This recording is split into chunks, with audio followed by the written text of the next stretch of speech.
الحمد لله كفى والسلام على عباده الذين اصطفى أما بعد قال الله تبارك وتعالى في القرآن العظيم والفرقان المجيد يرفع الله الذين آمنوا منكم والذين أوتوا العلم درجات وقال النبي صلى الله عليه وسلم طلب العلم فريضة على كل مسلم وقال خيركم من تعلم القرآن وعلمه او كما قال علیہ الصلوۃ والسلام۔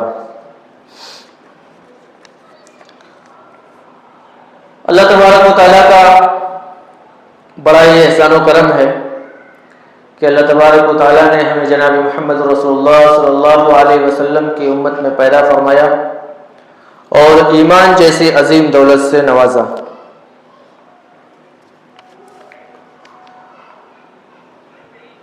ایک چھوٹی سی آیت اور حدیث کے دو ٹکڑے پڑھے گئے ہیں جس میں علم کی فضیلت، علم کی اہمیت کو اجاگر کیا گیا ہے، بیان کیا گیا ہے۔ اللہ تبارک و تعالی عالم الغیب ہے، وہ کائنات کا خالق ہے اور وہ جاننے والا ہے کہ دنیا والوں کو کس چیز کی، کس وقت میں، کون سے ٹائم میں کس چیز کی ضرورت ہے۔ ان ضرورتوں کو اللہ تبارک و تعالیٰ پوری کرتا ہے۔ جب سے اللہ تبارک و تعالیٰ نے دنیا بنائی ہے، انسانوں کو اس میں بسایا، رہنے کا ڈھنگ بتایا، طریقہ بتلایا، کس طریقے سے زندگی گزارنا ہے، کس طریقے سے اپنے رب کو پہچاننا ہے، کس طریقے سے چھوٹوں اور بڑوں میں تمیز کرنا ہے، یہ ساری چیزیں اللہ تبارک و تعالیٰ نے بتلائی جو علم کے زمرے میں آتی ہیں۔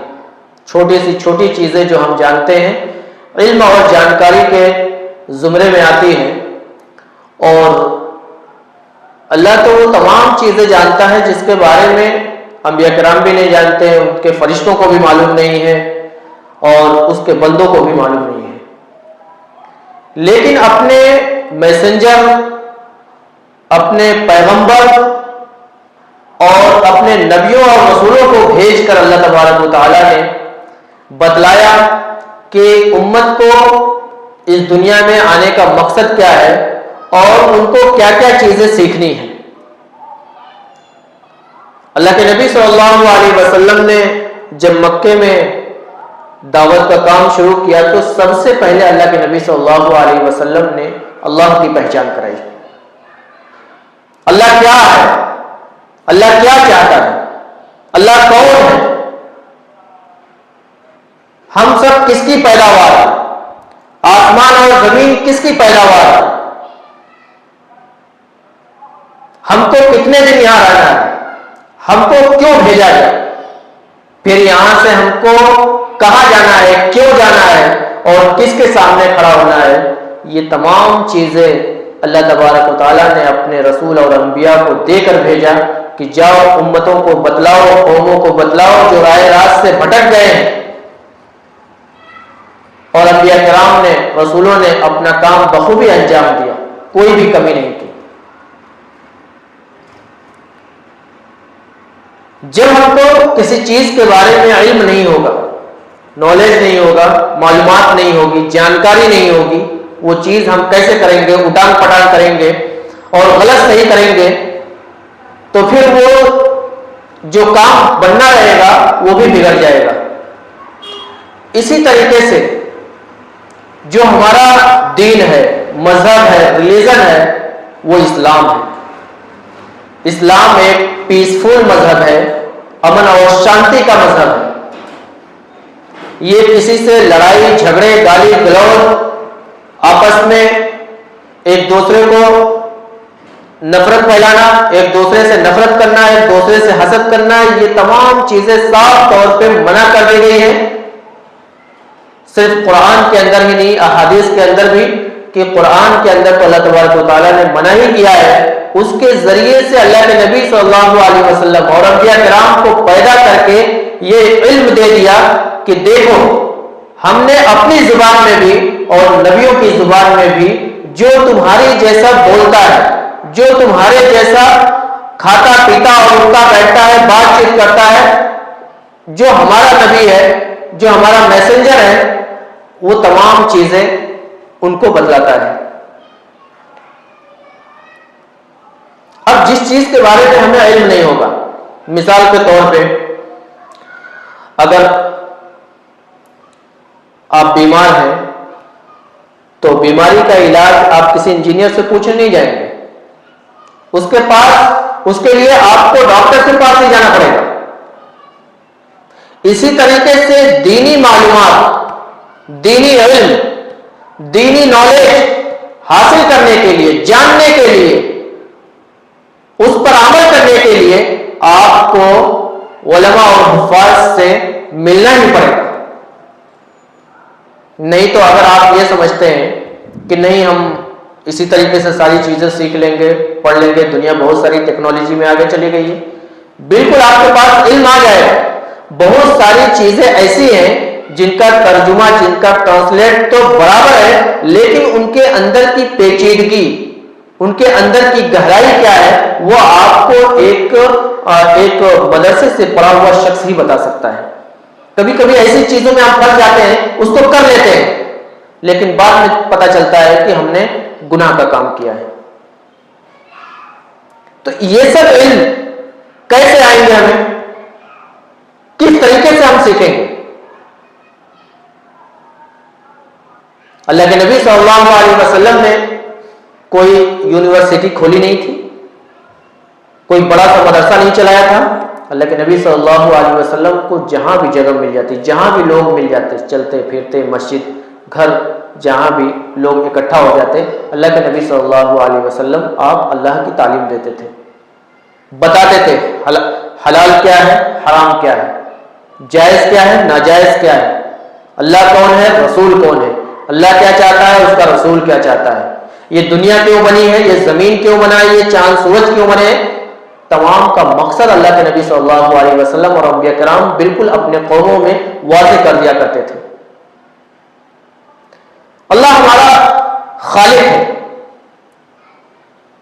جو خالق ہوتا ہے اس کے پیچھے کوئی مقصد ہوتا ہے، کیوں ہم نے انسان کو پیدا کیا، ہم نے دنیا کیوں بنائی، ہم نے زمین کیوں بنائی، انسانوں کے فائدے کے لیے۔ اب دنیا میں بھی کوئی اگر کوئی چیز بناتا ہے تو اس کے پیچھے اس کا مقصد ہوتا ہے کہ ہم یہ چیز کیوں بنا رہے ہیں، یا جاب ہے، بزنس ہے، تجارت ہے، کوئی کام کر رہا ہے تو اس کے پیچھے بھی اس کا کچھ نہ کچھ مقصد ہوتا ہے۔ لیکن اگر ہم نہیں کرتے ہیں، اللہ کی بتائی ہوئی باتوں پر، اللہ کے رسول صلی اللہ علیہ وسلم کی بتائی ہوئی باتوں پر ہم عمل نہیں کرتے، نہیں چلتے ہیں، تو ہم اللہ کا ذرہ بھی نقصان نہیں کر رہے ہیں، اللہ کا کوئی فرق پڑنے والا نہیں ہے، اس کا حساب کتاب اللہ کر لے گا۔ لیکن ہمارا رب اتنا رحیم ہے، اتنا کریم ہے، وہ چاہتا ہے کہ میرا کوئی بھی بندہ جہنم میں نہ جائے، اتنا مہربان ہے وہ۔ اللہ چاہتا ہے کہ میرا بندہ، بندی کوئی بھی جہنم میں نہ جائے۔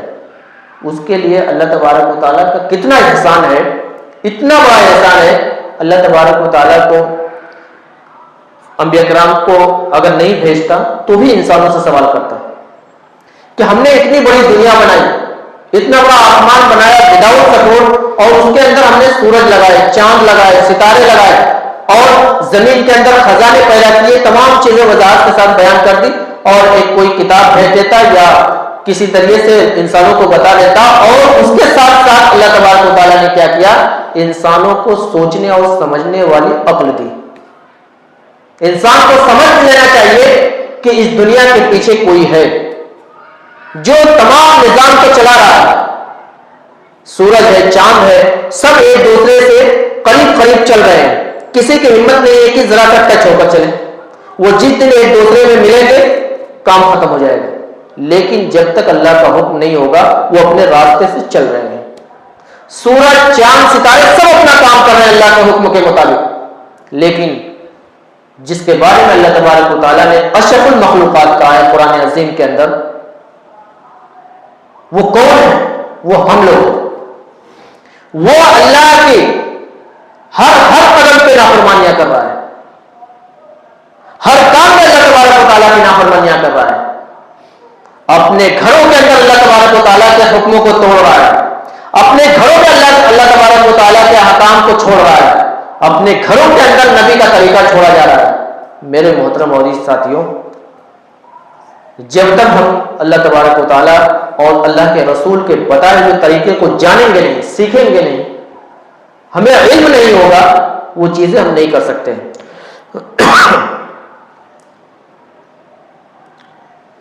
جیسے اگر ہمارے پاس علم نہیں ہے تو ہمیں یہ بھی معلوم نہیں ہوگا کہ ہمیں اپنے ماں باپ کے ساتھ کیسا سلوک کرنا ہے. ایک جانور ہے, آپ دیکھتے ہیں جب وہ پیدا ہو جاتا ہے وہ اپنے ماں سے چپکا ہوا ہوتا ہے, کہیں بھی ہوتا ہے اپنے ماں میں جا کے چپک جاتا ہے, گلے لگ جاتا ہے. وہ جانور جس کے پاس زبان نہیں ہے, زبان تو ہے, بولنے کی طاقت نہیں ہے, اس کو اچھے اور برے کی تمیز نہیں ہے, لیکن اس کے بچے کو اور پیدا کرنے والے کو یہ معلوم ہے کہ یہ میرا بیٹا ہے, اور اس بیٹے کو معلوم ہے کہ یہ میری ماں ہے. اتنی محبت اللہ نے ان دونوں کے دلوں میں پیدا کیا ہے. میرے محترم معزز ساتھیوں, اللہ تبارک و تعالیٰ نے ہمیں عقل سلیم عطا کیا ہے. ایسی عقل جو یہ ٹیکنالوجی آپ دیکھ رہے ہیں دنیا میں, یہ کس نے بنایا ہے؟ انسانوں نے بنایا ہے. ایسا دماغ اللہ نے دیا ہے. وہی انسان جس کو اللہ تبارک و تعالیٰ نے عقل سلیم سے نوازا ہے, وہ چاند پر پہنچنے کی کوشش کر رہا ہے, چاند پر پہنچ جا رہا ہے.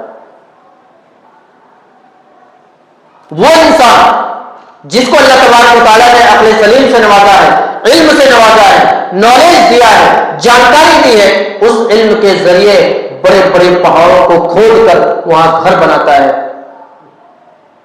اپنے گھروں کو بناتا ہے, اپنے گھر کی تعمیر کرتا ہے. تو کیا اتنی بڑی عقل دینے کے بعد کیا ہمیں یہ سمجھ نہیں ہونی چاہیے کہ اچھی چیز کیا ہے, بری چیز کیا ہے؟ اللہ نے دونوں چیزیں پیدا کی ہیں. دیکھیں ہم اپنے بندے کو عقل دے رہے ہیں تو کیا وہ اچھے برے میں تمیز کرتا ہے؟ نہیں. حلال اور حرام میں تمیز کرتا ہے کہ نہیں؟ بڑے چھوٹوں میں فرق کرتا ہے کہ نہیں؟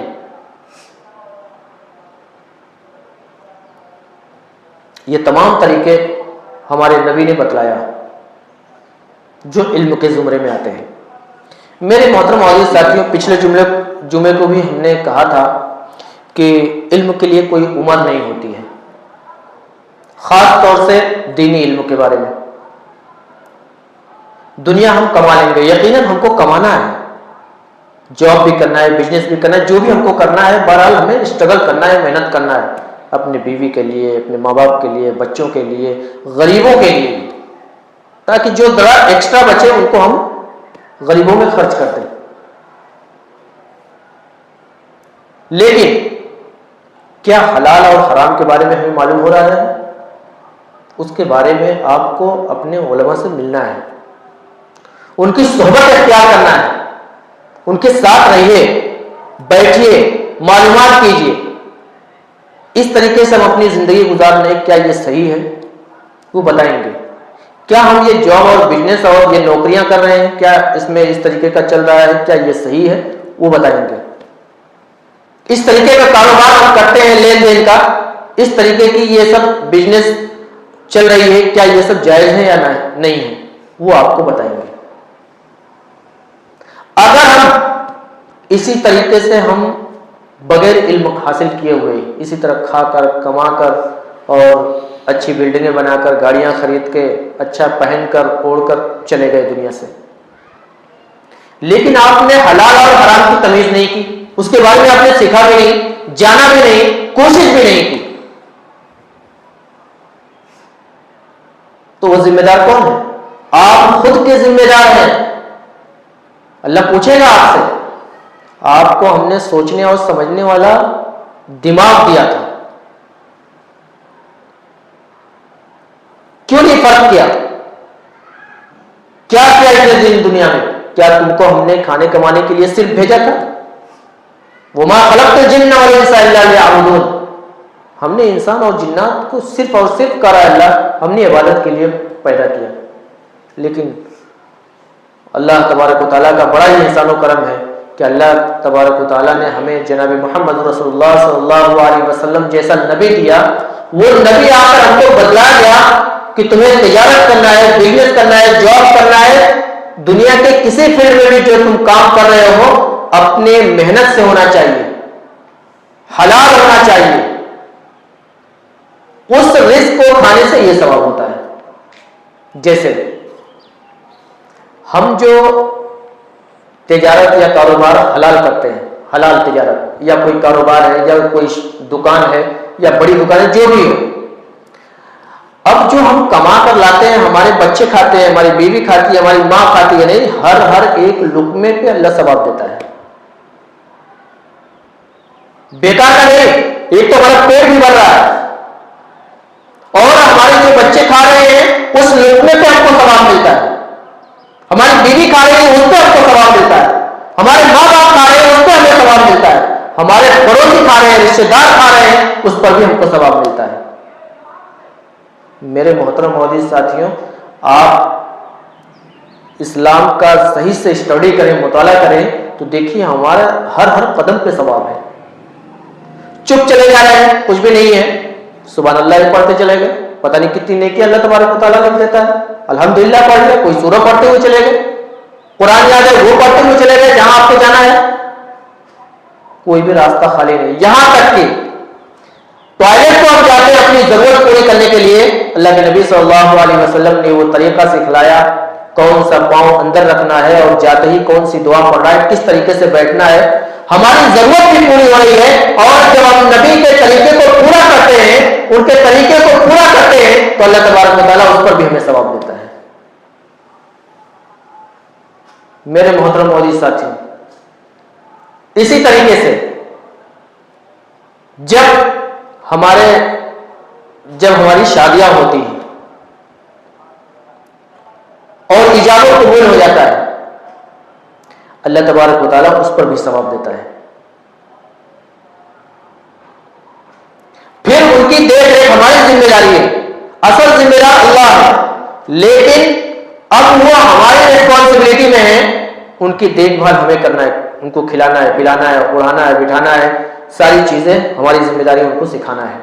اور صرف کھلانا پلانا ہی نہیں، ان کو اچھی باتیں بھی بتانا ہے، دین کی باتیں بھی بتانا ہے. تو اب آپ دیکھیے، اب ہم اپنی عمروں کو، ایسی عمر کو پہنچ جاتے ہیں جہاں ہمیں شرم آنے لگتی ہے. دین کا علم حاصل کرنے میں کوئی شرم نہیں، کیونکہ ہمیں اللہ کے سامنے کھڑا ہونا ہے. چلیے ہماری 25 سال کی 30 سال کی زندگی یوں ہی گزر گئی، اس کے لیے توبہ استغفار کر لیتے ہیں اللہ سے، اللہ بہت مہربان ہے.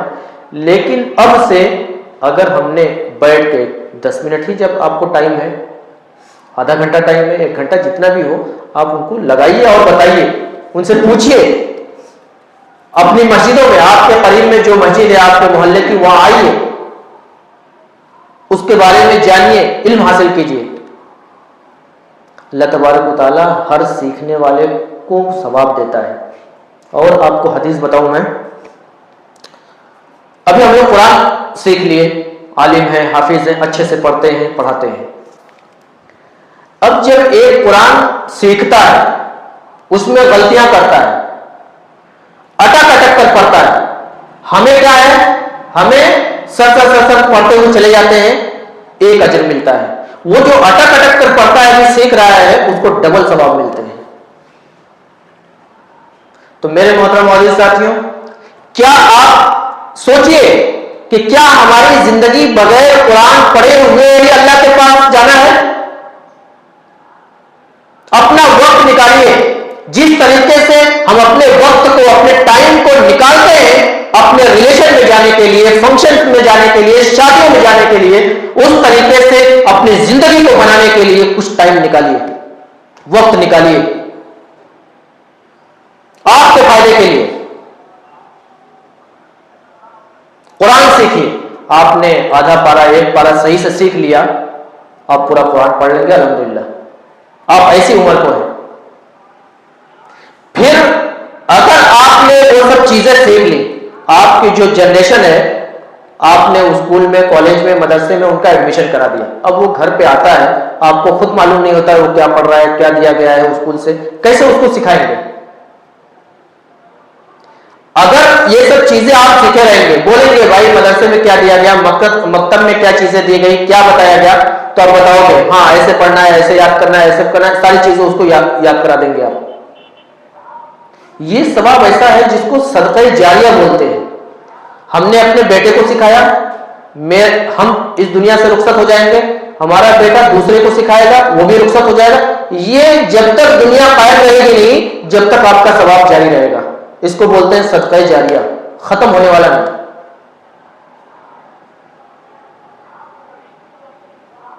آپ دیکھیے جماعتوں میں, دیکھیے 70 سال کے لوگ جاتے ہیں صرف سیکھنے کے لیے. میں بھی گیا ہوں, میرے 2 چلے لگے ہیں. جب میں طالب علم تھا میں نے 2 چلا لگایا, اس میں نے دیکھا ایک ایسا شخص جس کی عمر 70 سال تھی, کچھ بھی نہیں جانتا تھا, کچھ بھی نہیں جانتا تھا, لیکن ٹوٹے پھوٹے انداز میں کرتے کرتے اس نے 4 مہینے کا ارادہ کیا اور اس نے لگایا صرف قرآن سیکھنے کے لیے اور اللہ کے نبی اور اللہ کا طریقہ سیکھنے کے لیے. میں یہ نہیں کر رہا ہوں, آپ کو جہاں بھی اچھا لگے, جس علماء کے پاس بھی, جس عالم کے پاس بھی, جس حافظ کے پاس بھی آپ سیکھیے, لیکن سیکھیے ضرور. یہ ہماری زندگی کا اہم مقصد ہے. آپ کے مسجد میں بھی عشاء کے بعد بالغان کا انتظام کیا گیا ہے. آپ وہاں آئیے, یہاں آئیے, سیکھیے, پوچھیے بار بار. ابھی ہم لوگ دیکھیے, ہم لوگ جو پڑھاتے ہیں ہمارے سے بہت سینئر ٹیچرز ہیں, استاد ہیں, لیکن علم ختم نہیں ہوتا, یہاں تک کہ ہم قبر میں چلے جاتے ہیں. اب ہمیں کوئی چیز معلوم نہیں ہوتی, ہم پوچھتے ہیں, ابھی بھی پوچھتے ہیں. اگر ہم نے شرم کر لیا, وہ چیز ہم کو برابر معلوم نہیں ہوئی, ہم بچوں کو کیا بتلائیں گے, غلط بتا دیں گے, وہ ہماری ذمہ داری ہے. اس طریقے سے شرمانے کی کوئی بھی بات نہیں ہے. آپ آئیے, سیکھیے, جو چیزیں سیکھنے کی ہیں, جاننے کی ہیں, اپنے بزنس لائن سے, اپنے گھریلو لائن سے اور اپنے معاشرے کی, سوسائٹی کی جو چیزیں سیکھنے کی ہیں ان سے آپ سیکھیے, معلومات کیجیے. جو باہری چیزیں ہیں وہ باہری لوگوں سے جو اس کے بارے میں ایکسپرٹ ہیں ان سے آپ سیکھ سکتے ہیں. لیکن میرے محترم معزز ساتھیوں, آج سے ہی انسان سے نہیں اللہ سے وعدہ کریں, اپنے دل سے وعدہ کریں کہ ہم یہ بغیر سیکھے ہوئے انشاءاللہ دنیا سے رخصت نہیں ہو گئے. ایسے تو ہمیں موت کے بارے میں علم نہیں ہے, لیکن یہ ارادہ کر لیں گے نہیں تو کیا ہوگا جانتے ہیں؟ اگر ہماری موت بھی آ گئی تو اللہ تبارک و تعالیٰ وہ علم سیکھنے کا پورا ثواب دے گا, پورا ثواب دے گا, کوئی بھی کٹوتی نہیں ہے. طلب العلم فریضۃ علی کل مسلم, کہا اللہ کے نبی صلی اللہ علیہ وسلم نے کہ ہر مسلمان پہ علم کا حاصل کرنا ضروری ہے, کمپلسری ہے, لازمی ہے. علم کا اگزامپل کیسے قرآن نے دیا؟ ایک دیکھنے والا, ایک اندھا, دونوں برابر ہو سکتے ہیں؟ نہیں ہو سکتے. ایک کے ہاتھ میں ٹارچ ہے اور ایک کے ہاتھ میں نہیں ہے. وہ آگے چلا جا رہا ہے, کچھ دور چلا گیا, وہ سیدھا اپنے جگہ پہ پہنچ جائے گا. جس کے پاس ٹارچ نہیں ہے, اندھیرے میں چل رہا ہے, کہیں ٹکرائے گا, کہیں کانٹے چپ جائیں گے, کہیں پتھر لگ جائیں گے, کہیں گر پڑے گا. ایسا علم کا, نالج کا علم دیا گیا, ایسا اگزامپل اللہ تبارک و تعالیٰ نے دیا. تو اللہ کو آپ کیسے پہچانیں گے؟ جب ہمارے پاس دینی علم ہی نہیں ہوگا تو ہم کیا جانیں گے؟ کسی نے کہہ دیا چلو بھائی قبر پہ, مزار پہ چلو چادر چڑھا کے آتے ہیں, چوم کر آتے ہیں, سجدہ کر کے آتے ہیں, اور اسی چیز سے تو اللہ کو زیادہ نفرت ہے. سب سے زیادہ جو اللہ کو نفرت ہے نہیں انہی چیزوں سے ہے جن کو اللہ تبارک و تعالیٰ نے قرآن عظیم کے اندر کہا ان الشرک لظلم عظیم, بڑا گناہ ہے, گناہ عظیم ہے جس کو اللہ معاف نہیں کرتا ہے. لیکن ہم نے اپنی زندگی 50 سال شرک میں گزار دیا, ہم کو معلوم نہیں تھا. دیکھیے اللہ کتنا چھوٹ دے رہا ہے, کتنا کریم ہے اللہ ہمارا, کتنا چھوٹ دے رہا ہے. یہ غیر مسلم بھی ہے, اس نے پوری زندگی شرک میں گزارا, لیکن لاسٹ ٹائم میں یا 1 ہفتہ پہلے یا 2 دن پہلے, اس کو تو معلوم نہیں ہے کہ میری موت ہو جائے گی, لیکن اس نے اسلام قبول کر لیا. اللہ تبارک و تعالیٰ اس کے سارے گناہوں کو ایسے معاف کر دیتا ہے جیسا کہ اس نے کوئی گناہ نہیں کیا۔ پھر بھی ہم تو ایمان والے ہیں، ہم اس نبی کی امت ہیں جس نے ہمارے لیے رات رات بھر دعائیں مانگی، جو ہمیں سکھانے کے لیے لکھنے پڑتا رہا تاکہ ہماری امت کو کوئی پریشانی نہ ہو، کوئی تکلیف نہ ہو۔ علم ایک دولت ہے، ایک ہتھیار ہے، اس سے بڑی کوئی دولت نہیں ہے۔ دیکھنے میں ہمیں پیسے، روپے، پراپرٹی، جائیداد سب کچھ لگتے ہیں کہ ہاں یہ بھاری بھرکم ہے، لیکن علم ایک ایسی دولت ہے جہاں آپ کو کوئی پچھاڑ نہیں سکتا۔ آپ دولت خرچ کریں گے کم ہوگا، لیکن علم خرچ کرو گے تو اس میں بڑھوتری ہوگی، وہ بڑھے گا۔ آپ مجھ سے میرا علم چھین سکتے ہیں؟ نہیں چھین سکتے۔ آپ بہت کریں گے مجھے جان سے مار دیں گے یا کسی کو مار دیں گے، وہ ختم ہو جائے گا، لیکن اس کا علم اس کے سینے میں دفن ہے۔ علم نہیں چھین سکتے۔ آپ پیسہ ہم سے چھین سکتے ہیں، ہماری گاڑیاں، بلڈنگ، پراپرٹی سب کچھ چھین سکتے ہیں، دھوکے سے یا صحیح سے یا حلال سے یا حرام سے، لیکن علم ایک ایسی دولت ہے جو آپ نہیں چھین سکتے، کسی سے بھی نہیں چھین سکتے۔ تو میرے محترم معزز ساتھیوں، اپنے بھی سیکھیں اور اپنے جنریشن کے بارے میں سوچیں، ہم اپنی نسلوں کے بارے میں، کیونکہ اگر ہماری نسل بگڑ گئی وہ کئی نسلوں کو بگاڑے گی۔ ہمارا بچہ بگڑے گا تو پورے محلوں کو خراب کرے گا نہیں، اس کے ساتھ جو بچے ہوں گے ان کو وہ سکھائے گا، پھر ان کے بچے ہوں گے وہ سکھائے گا، وہ سکھائے گا۔ اسی طریقے سے تو آپ دیکھیے حضرت لوط علیہ السلام، حضرت نوح علیہ السلام، حضرت شعیب علیہ السلام، ان کی قوموں کے حالات دیکھیے آپ۔ 100 سال ہوئے، 200 سال ہوئے، ان کے جنریشن میں کوئی نبی نہیں آیا، انہوں نے وہ شیطان آ کر بتایا ایسے پوجا کرو، ایسے بناؤ، ایسے بناؤ، ایسے بناؤ، یہاں تک کہ انہوں نے پتھر کے پورے خدا کھڑا کر دیا، یہ بارش کا رب ہے، یہ بچہ دینے کا رب ہے، یہ رزق دینے کا رب ہے، یہ بیماری دور کرنے کا رب ہے، سب الگ الگ خدا انہوں نے بنا لیا۔ ان کی جنریشن نے بھی وہی کیا۔ وہ کیا بولتے تھے؟ قرآن نے ذکر کیا ہے، وہ کیا بولتے تھے؟ ہمارے باپ دادا جو مر گئے، اس دنیا سے چلے گئے، انہوں نے بھی اسی طریقے سے کیا ہے جس طریقے سے ہم کر رہے ہیں۔ ان کی جنریشن اس کو ملوث تھی۔ تو میرے محترم معزز ساتھیوں، ہم اپنی جنریشن کی کیا گارنٹی لے سکتے ہیں؟ ہاں، اگر ہم نے اللہ اور اس کے رسول کی تعلیم دی، اللہ اور رسول کا علم دیا ہے، قرآن کا علم دیا ہے، حدیث کا علم دیا ہے، سنت نبوی کا علم دیا ہے، تو ہم گارنٹی 100% کہہ سکتے ہیں کہ انشاءاللہ ہماری نسل برباد نہیں ہوگی۔ اور آپ کے دل میں یہ یقین بھی ہوگا، یہ بھروسہ بھی ہوگا کہ ہم نے جو علم اپنے بچے کو سکھایا ہے وہ بیکار جانے والا نہیں ہے، 100% وہ کامیاب ہوگا، اور اس سے جو آنے والی نسل ہے، جنریشن ہے، وہ بگڑے گی نہیں بلکہ بنے گی۔ نہیں تو اگر ہماری جنریشن نے جو گناہ کیا ہے اور دوسروں کو سکھائے گا، اس میں گناہوں کے حصے دار ہم بھی تو ہوں گے، ہم ماں باپ بھی تو حصے دار ہوں گے، کیونکہ ہم نے ان کو سکھایا نہیں۔ تو میرے محترم معزز ساتھیوں، اپنے جنریشن کی فکر کی جائے، اپنی بھی فکر کریں۔ پھر ایک بار میں ریپیٹ کرتا ہوں کہ آپ کے مسجد میں عشاء بعد بالغان بولے تو ایک ایسی عمر کو جب ہمیں علم سیکھنے کا دل نہیں کرتا ہے، لوگ کیا بولیں گے، ارے ان کو سورہ فاتحہ بھی نہیں آتا ہے، نماز کا طریقہ بھی نہیں آتا ہے، اور قرآن بھی پڑھنے نہیں آتا ہے، کچھ بھی معلوم نہیں ہے۔ نہیں، اپنے شرم و حیا کو پیچھے چھوڑ دیجئے اور یہ سوچئے کہ میں اللہ اور رسول کا علم حاصل کرنے آیا ہوں۔ اتنا معلوم ہو جائے، کوئی اتنا نہیں جاننا ہے کہ آپ کو عالم بن جانا ہے، حافظ بن جانا ہے، آپ کو صرف یہ معلوم ہو جانا چاہیے اللہ ہے کیا، رسول کیا ہے، اللہ چاہتا کیا ہے، اس کا رسول کیا چاہتا ہے، یہ دنیا کیوں بنی، حلال اور حرام کیا ہے، غیروں کے ساتھ کیسے رہنا ہے، مسلموں کے ساتھ کیسے رہنا ہے، ریلیشن والوں کے ساتھ کیسے رہنا ہے، اپنی سوسائٹی میں کیسے رہنا ہے، کس طریقے سے اچھا ماحول کریٹ کرنا ہے، یہ سب چیزیں ہم جان جائیں۔ نہیں تو اگر شرماتے رہیں تو بہت ایسی چیزیں جو دین کی ہے جس کے بارے میں ہم جانتے نہیں، اسی طریقے سے ہم رخصت ہو جائیں گے۔ صحابہ کرام ایک حدیث حاصل کرنے کے لیے، ایک حدیث سیکھنے کے لیے جب اللہ کے نبی صلی اللہ علیہ وسلم دنیا سے رخصت ہو گئے،